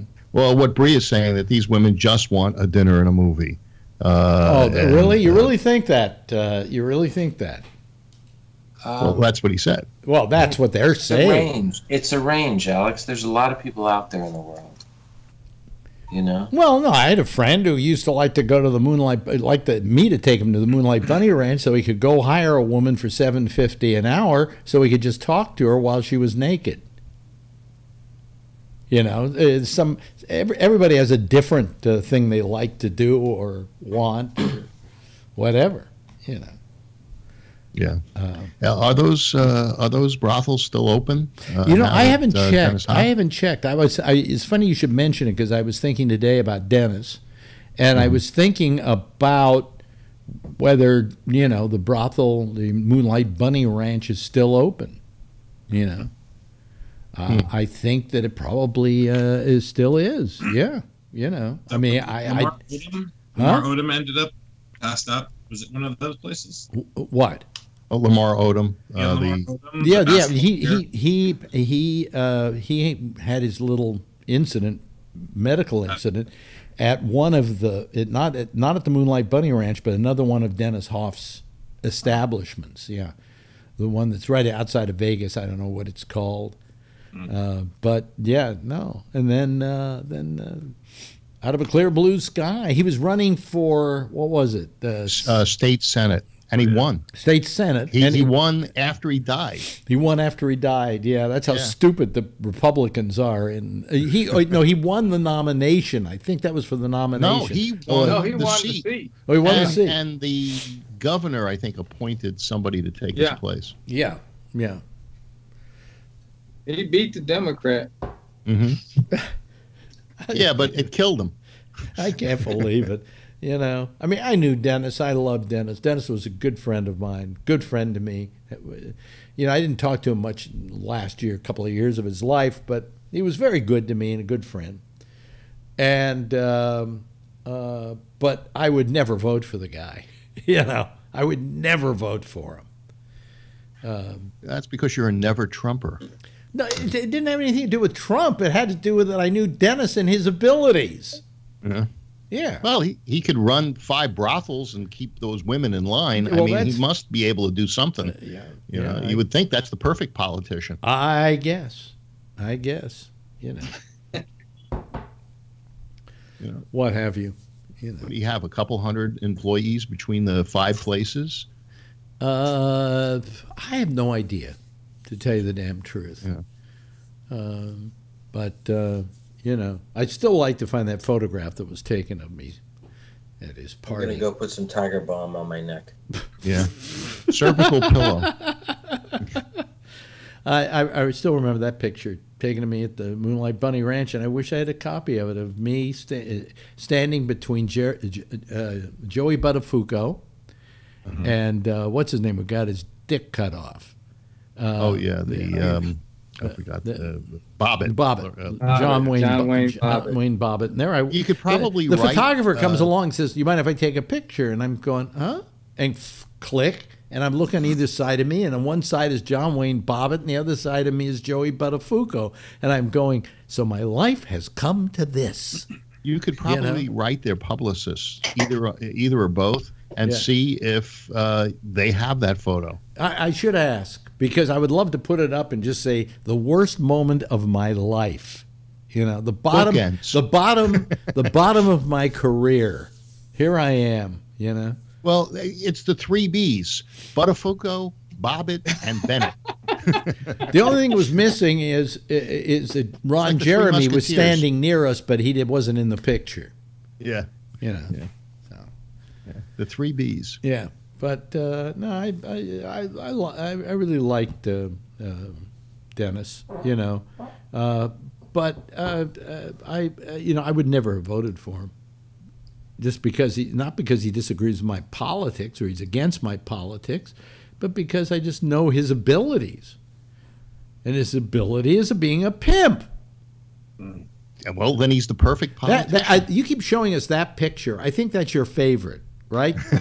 Yeah. Right, Bree? She just said Did you friend her? You know, Bree. Do you want me to talk to her? Yeah, friend her and then show us what she says. Yeah. Where are you from? Where are you from? Okay. Yeah. All right. Are you naked? I would say New York. Yeah. Then write, are you naked? Because if I put Pittsburgh, they don't understand that. you know. Well, put Moscow, and then she'll drop you like a hot potato. Wait a minute. She's asked where you're from? Yeah. Okay, why don't you write her back, hunger, and see if she gets the joke. I don't think she will. Okay. You know, ask her where she's from. By the way, the reason why tonight, that one square you're watching, the person is in shadow is because he's a wanted criminal, but we're interviewing him on this program. What? Oh, where are you staying? Where are you staying? Nice. Where are you? What? It's because the window is backlighting him, and so therefore. Well, he looks like we're exposed to the interviewing him window. because he's ratting on the boss or something, Now, on 60 this Minutes. This is, I mean, it's seemingly unusual because it's 7:40 in the morning here. Mm-hmm. So how this person would respond to me, I mean, they must be like homeless or something. I don't know. She's in Harlem. She could be at McDonald's or a pizza shop or something. I don't know. God, I'm not looking like that. I'm itching like crazy, and I feel like I'm getting fatter again, but I'm not. I've only gained about 3 pounds. You know. I'm from Vietnam. Does she Vietnam. look Vietnamese? Yeah. She does. Yeah, She does. Okay, next thing What you do write want her me to is, type? how about So that? am- How so am no, I. No, what you write back is, how about that napalm? No. Just say, wow, you're in Vietnam? No. So am I. I already said I'm from New York. But I'm in Vietnam today. Yeah. Yeah. Did you ever get to meet John McCain? Write that one. That would be good. Yeah. I don't really have I mean, what am I going to say? Ask her I'm if in she saw Vietnam. Trump. I'm What having are some you noodles. talking to wanna her have some for noodles? anyway? Aren't you a married man? Yeah, you guys told me to, didn't you? What, to get married? Yeah, so blame us. Ask her if she saw Trump when he was there. I thought you wanted to know. You didn't think it was a real person, but I'm telling you, Actually, these you know, are it's real very people. funny. It's very funny, but No, I know they're real by the way, people. I didn't mention this tonight. I had dinner with my dear wife because it was our 8th anniversary Wow. of not talking to each other. No, it was our 8th anniversary, and we had a very nice dinner at a restaurant that was a very nice place. And I can't remember the name of it, but it was the food was good, and we had a very nice time. And I want to wish my honey a happy anniversary, and many more, no matter who it's with. You know, so you know, I just wanted to mention that. I suppose I should mention that. Well, best to both of you. Yes. Yeah, congratulations. Yes, eight I years. could- Do you I'll know? Wait a ask minute. why Let me think you about are it. Let me so think early. about it. I think this may be the longest marriage I ever had. Ronnie was only about 6 years till we separated, and also Marjorie and I go back further than Yeah, she was girlfriend. than for 8 years. years. She was about another maybe 5. Besides that, so we're about 13 years together. Tell her to send you a live photo. I met her. Tell her No, wait a minute. I can tell you exactly when I met her. I met her in 2004. So we've been going together for 14 years, for 15 years. Well, Wow. How do you make a Jewish woman stop having sex? Marry her. That's right. Yeah. There's one of those jokes where it says take away their credit card. Yeah. Yeah. So anyway,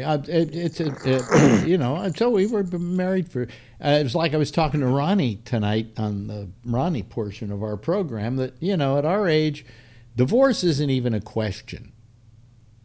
Because why? Why?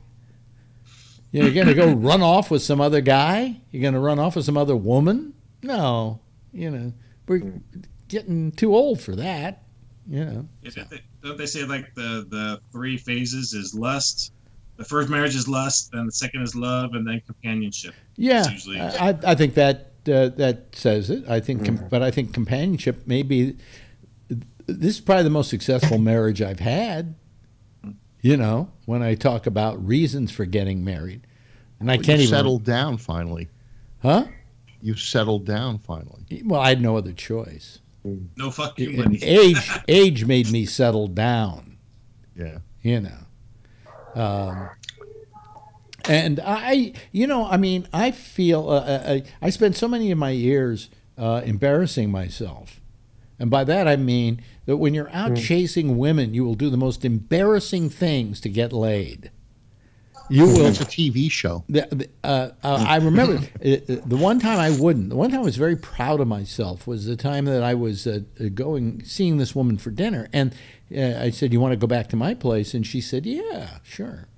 And as we're driving down the street towards my place, she starts talking about, pardon me for the use of the term, Charlie, nigger this, nigger that. And how about, I can't stand those niggers. Now you're breaking up. Right?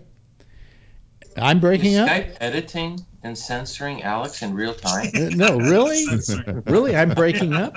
Censored everything. That's good. That's that Wow. throughput. Anyway, she kept saying nigger this, nigger that, all those terrible niggers, you know.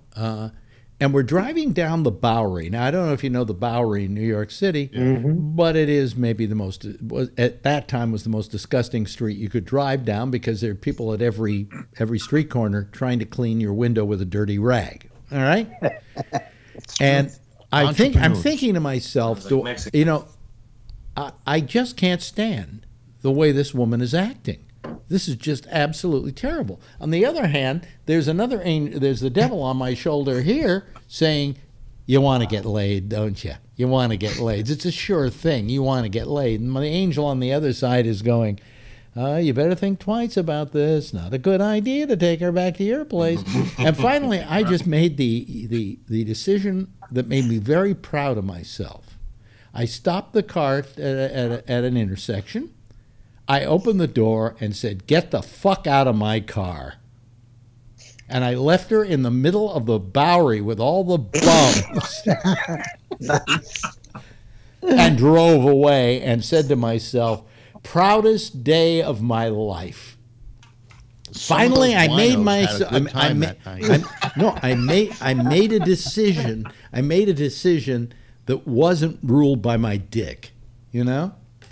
Wow. Yeah, I don't know what happened to her, but I hope maybe she picked up a rag and cleaned a couple of windows. Bree's got his hand up. Yes, Bree. Yes, Bree. I was with a friend of mine who was going to school in Arizona, and we took his car and went down to Mexico. And turns out, you know, you have to get separate insurance when you go over the border because, you know, as U.S. insurance didn't work. So anyway, we're driving down, and I've got the map, and we're trying to figure out where we need to go. But, you know, the map shows that there are roads, but sometimes a road is only like a lane of sand. So you don't know if that's a real road or if that's just a sand road. But anyway, so we're turning around a couple times, and there's this like horde of kids that all have the squeegees and you know, all the things. And my friend's really nervous because he doesn't want all these kids coming up to his car, you know, because he's worried about the insurance and all this and that. Right. So like every time he would turn, he'd do it very quickly, so they couldn't catch us. But one time, we couldn't make the turn quick enough, and they caught up to us. And he was like, "Oh no, oh, you know, oh no, no." And then 2 minutes later, he's like, "Hey, the windshield is so clean," and he you know, throws out a couple dollars to the kids. And so here he was. We must have spent like 15, 20 minutes dodging them when our windshield was really dirty by that point, and it all needed to be cleaned. And they did an excellent job. That's why they should build the wall. Yeah. Well, that's why they should not build the wall. We need them. Yeah. So Kevin, what do you do with your life now? You're Brian. Excuse me, why did I say Brian. Kevin? Brian. No beard. Brian. Straight Brian. What? Great. Yeah. What were you going to say? What was I going to say? What did I ask you? What We did were I- asking him what he did What with he his does life. with his life. Yeah. So what do you do with your life again? What is your profession? Sure. So our company detects infectious disease. So like flu is huge for us right now. So all the, everybody goes in for the flu. We have systems that check DNA instead of blood. So we check it within 90 minutes. You look at like TB in Africa. We work with Bill and Melinda Gates Foundation. Wow. Yeah. So that test that they use, the blood culture test, is about 123 years old. And with their help, some funding, our stuff takes about 90 minutes. So it's really important, like in Africa, because you have to be able to get the tribe. When they go to tribe, sometimes they go and by the time they have the results, those people they can't find them anymore. So Alex needs your service. This is something, all his life thinks he has this disease, that disease. He should send you a DNA sample and run it so that he can see that either he's disease free or tomorrow's his last show. We know I might have prostate cancer, Phil. Well, will your test show that? We're doing HIV and HVC right now. We get into a lot of oncology stuff now. Yeah. A lot of different stuff. Yeah. What were you going to say? Did you have your hand up and you had a light on it there, Bree? Yeah. Bree did, yeah. I have a poor connection. I don't know why, but I wanted to ask him if do they do testing on potential employees or expats? Because every 3 years I have to go through testing. I have to get a chest X-ray, and they take blood, and they take urine. Do you do that kind of thing? We do swab. Hey, Bree, if they take blood and urine and they find drugs in your system, would that create a problem where you're at? I would imagine so. So is that why they're taking those samples? Hey, Georgia is getting a little rowdy at this time. That's Jeff's harem. That's Jeff's harem. We're related to each other. What are you going to do with it?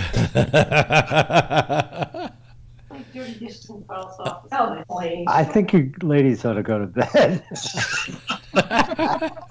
Well, you're signing off in 8 minutes anyway. So. Well, thanks. Bye. Yeah, I've been there 15 years. So the company started about 20 years ago. So 2004. So just like you and Marjorie. So yeah, 2004 is when I started. Well, you lasted longer there than I lasted at Sirius. Yeah. Mm-hmm. Oh, can I tell you a funny? I'm going to tell you guys a funny, quick little story here. But I think they found me out finally. I hadn't, since I left Sirius, tried my app on my iPhone. Because the minute that Albert left the building, he got to the main floor, the front, and his free subscription was turned off.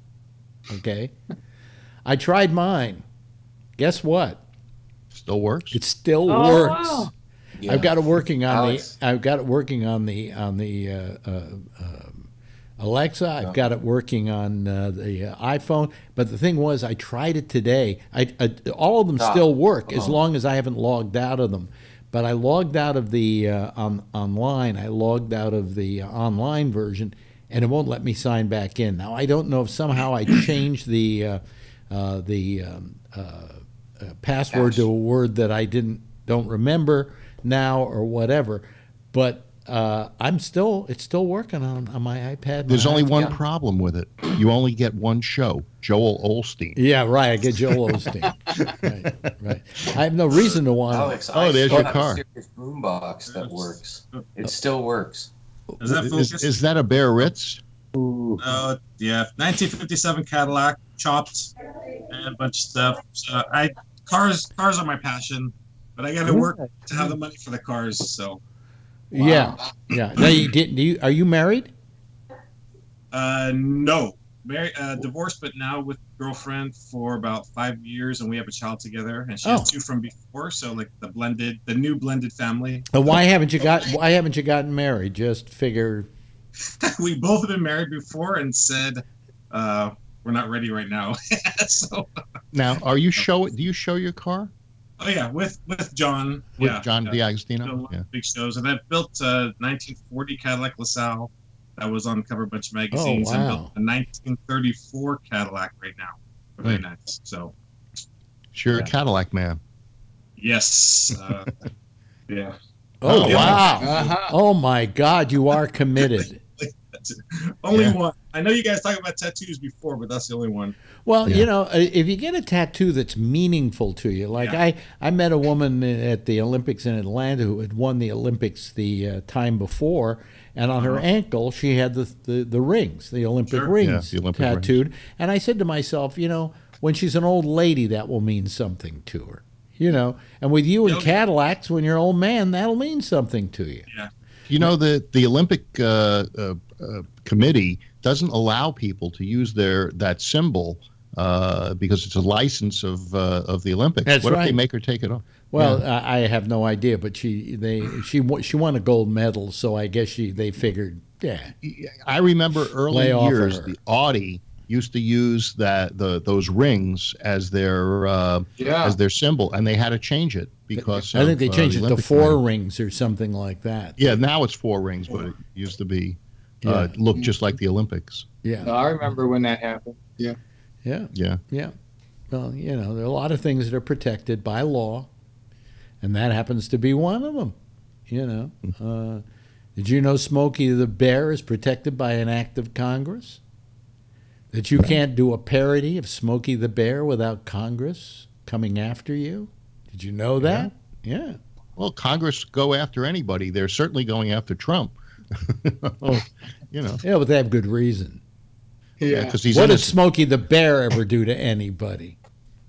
Well, what do you do to Boo Boo? I remember the saddest thing I ever saw is I was at the National Zoo, and they had Smokey the Bear there. The actual cub that had been found in a forest fire, and he'd grown up into a big bear, and he was getting really old. And down the road at the National Zoo were the Chinese communist pandas. And there was a line around the block to see the pandas, and nobody looking at Smokey. Times are tough. The commie bears won out, you know? Yeah. I really felt bad for Smokey, you know? Yeah. So. Well, And then Smokey died. I guess you like the underbear. Then Smokey died. But no, it was named after a bear that a cub that they found in a forest fire. And then they decided, let's make him a national symbol. And I remember once on Rocky and Bullwinkle, they did a parody on Smokey the Bear, and they had to take it off the air because Congress said, you can't do that. It was about a bear like Smokey who was running around starting forest fires. So, you know. Anyway, hey, thank God, there's our theme song. Come on, I didn't give you high blood pressure. And I only had a half a cup of coffee tonight, so.